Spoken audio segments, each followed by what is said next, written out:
Hey, Dave Scalora, Happy New Year.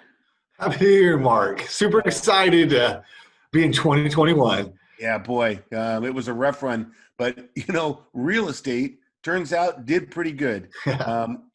Where's that Michelle Ronco? She's the one with all the numbers. Hi guys. Hey, Michelle. Hey, Michelle. Yeah. Yeah, 20 I mean, it was what do you say about 2020? We had an idea to put it together a retrospective and I started thinking of ideas. It was a really, really interesting year. Monterey County is just, this graph says it all, Mark. I'm speechless. It has made me speechless. Monterey County, single family homes, median prices. This is 3 years worth by month.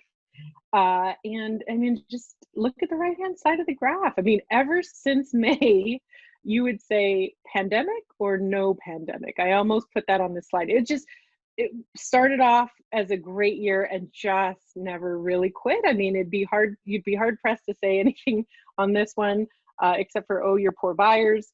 But Monterey often has kind of can have an end of the year peak or end of the year high prices, but nothing like this. We just saw a peak price of 850,000, which was both in November and September. So it didn't have a true peak. It kind of shared its peak, but 6 all-time high price points since November of 2019. So how many videos have we come on and said another all-time high price 6 times in the last 13 months. So it was really amazing what happened in Monterey County over the last year or so, and it's just it's really incredible.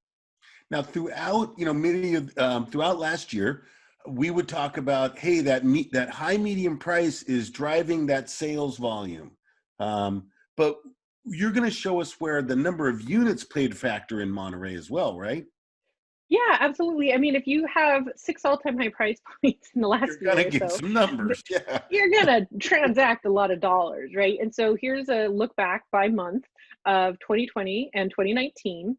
And you can see here where there's a little bit more of a look at the pandemic here, because this is where you see it by month, right? So March, April, and May certainly did come down. We saw this in many Bay Area counties, a reaction to the pandemic and the shutdowns and things. But ever since May, you've just seen a pretty significant increase in the number of dollars transacted.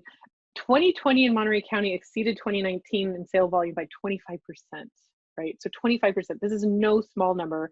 Most of the volume coming toward the end of the year, peak month, September, with a second high in October. So it really finished off the year strong, even in December with that little bit of transactional change. And so with all-time high prices, this is not unexpected. I think what was, and what we saw in a lot of its neighboring counties, was that there was 80 properties more. So even if you just look at the number of closed sales, 2020 exceeded 2019 in Monterey County for single family homes. The common interest market, not shown here, but the common interest market also increased from 499 from 459, so 40 homes or so. So both the common interest and single family market in Monterey were higher. And I mean, this is just something that I don't know we would have thought this would happen, when we all walked out of our buildings in March, but it was a pretty exceptional year for your sellers in Monterey County. Now, we talk about the velocity of how fast that inventory was moving and to create those prices. And once again, where we saw those, all-time highs on sales price, we're starting to see some all-time lows on days on market, which equals velocity, correct? Yeah, so we talk about, how much does it cost, what is, available, and how quickly did it move. I mean, this is one of the fundamentals. And the right-hand side of this graph, you think Santa Clara County, Mark? No, that's Monterey County. I mean, it is, near single digits. I stopped looking at 2015 to try to find similar numbers. This market was moving incredibly quickly. We saw a little bit of a stall in June. But it was really impressive. And mostly what we didn't see around the Bay Area, we didn't see it in Monterey County, were those end of the year peaks, right? So we usually see that seasonal shift where towards the end of the year, we slow down and everything slows down and sits on the market a little. We just didn't see it. I wanted to show you a couple years worth to show you what usually happens in December and January. And it was at 10 days. I mean, this is just like its neighbors, Santa Cruz and San Benito, tremendous decrease in the number of days on market. And to show you 3 years worth, right? This is median DOM and median sale price. Left-hand side 2018, middle 2019, right-hand side 2020. I just wanted to show you how unusual both the median sale price and the low days on market were in this particular county, because it was, like I said, I think I've said this a million times, exceptional. It was really unique, really, even with that little bit of a decline there in December, it's just, you know, it was really tremendous for sellers. Like I said, I mean, it was just I don't know what to say about And 2020, Mark.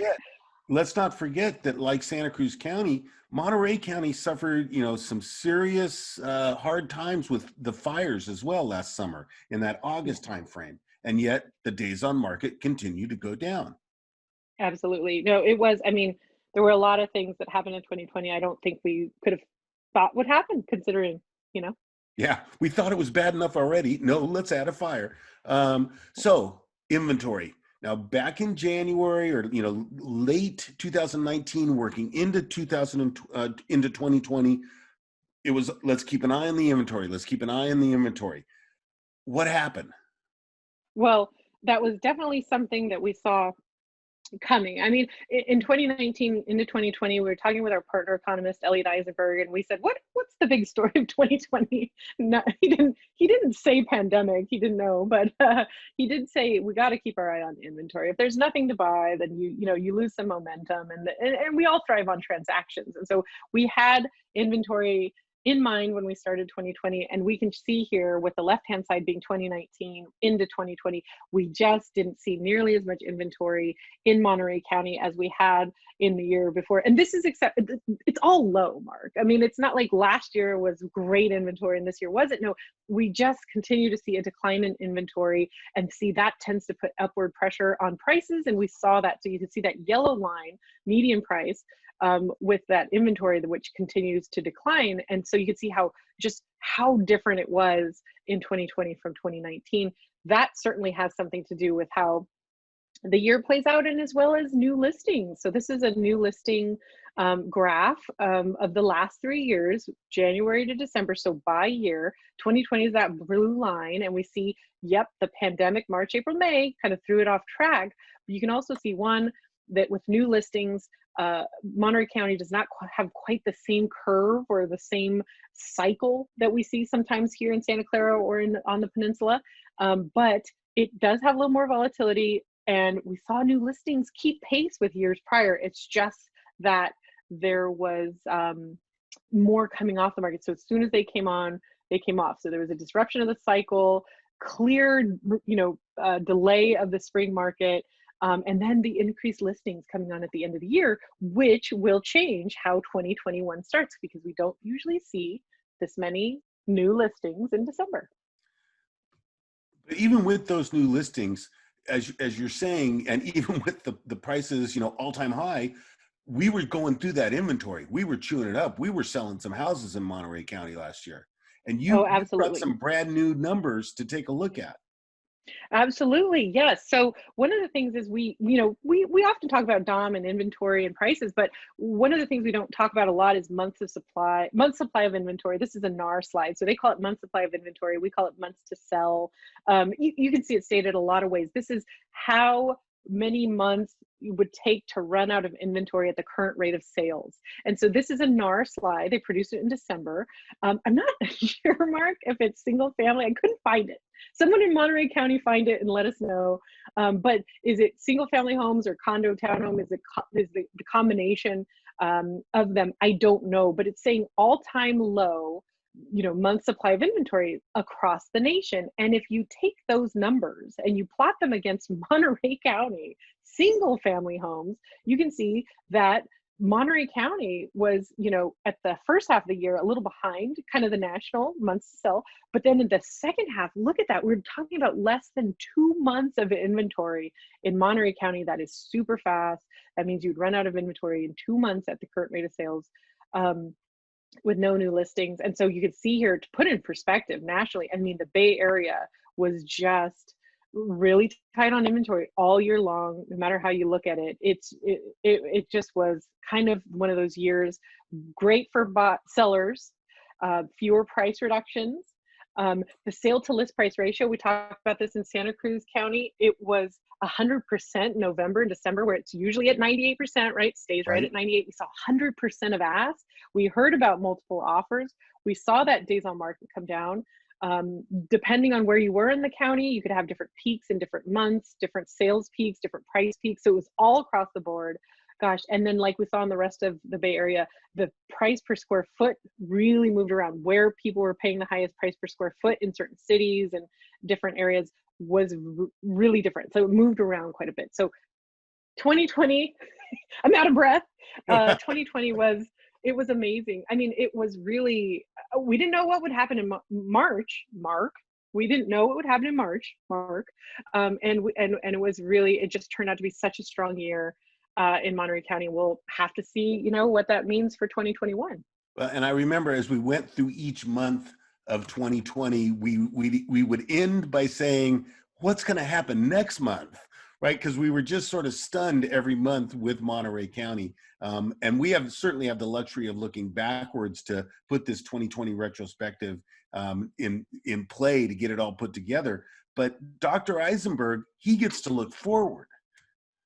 Yes. So I can't be forward looking. We can talk about things in the past and what that could mean for the future, but he is national economist. He's just great. And just as a like kind of a reason to come to this event is that he did one last year and it was excellent.